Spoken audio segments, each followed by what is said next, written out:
மனசுக்கு ருசி தரும் வேளையில் மாங்கனி அகம் கனிந்தது என்ன, சுகம் விளைந்தது என்ன.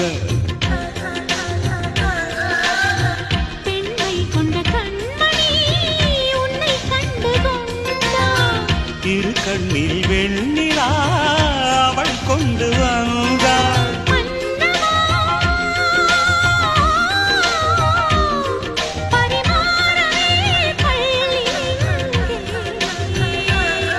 பசும்பால் பழம் தேவை இங்கே, இன்ப ராகங்கள் நெஞ்சுக்குள்ள பொங்குகின்ற பொன்வேளை.